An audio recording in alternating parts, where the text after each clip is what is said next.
एक दिन पूर्व गीदम की ग्राम पंचायत हाउड़नार में एक ग्रामीण महिला का शव संदिग्ध हालत में मिलने पर एवं परिजनों के द्वारा महिला के साथ दुष्कर्म के बाद हत्या बताए जाने पर आज भाजपा जिला पदाधिकारियों की टीम ने महिला एवं परिजन ग्रामीणों से मुलाकात की। पुलिस प्रशासन से जल्द जांच कर आरोपियों को गिरफ्तार करने भाजपा की टीम व परिजनों ने मांग की है। भाजपा जिला अध्यक्ष चैतराम अटामी ने कहा कि भूपेश सरकार के सत्ता में आने के बाद से प्रदेश में हत्या और बलात्कार जैसे अपराधों के मामले में वृद्धि हुई है।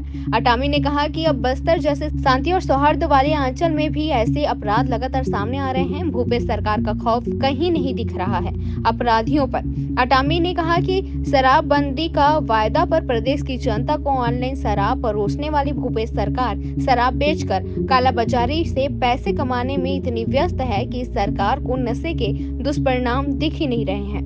बचेली से फकरे आलम की रिपोर्ट। पूरे टीम हाउड़नार ग्राम में हम सब आए हुए हैं। यहाँ रविवार के दिन एक बहुत बड़ी घटना हुई थी, जिसमें एक सावित्री बेंजाम करके महिला थी जो नहाने के लिए शाम 6 बजे गई हुई थी। उनके घर से लगभग 2 किलोमीटर 500 मीटर लगभग 500 मीटर की दूरी में नहाने गई हुई थी। कुछ देर बाद 1 घंटे बाद जब वो नहीं आई तो घर के लोगों ने पता लगाया तो पता चला कि वो नग्न स्थिति में उनका शव पाया गया।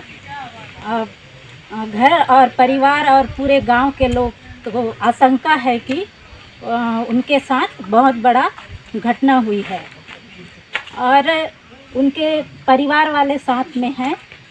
वे जांच के लिए मांग कर रहे हैं और महिला मोर्चा भारतीय जनता पार्टी भी जांच की मांग करती है शासन प्रशासन से। यदि जांच नहीं होती तो आगे महिला मोर्चा और भारतीय जनता पार्टी उग्र आंदोलन करेगी, धरना प्रदर्शन करेगी और ये भारतीय जनता पार्टी जांच का मांग करती है। तो वहाँ चल के आते हैं। चलो, हाल 10 टका पे करता है, थोड़ा समझा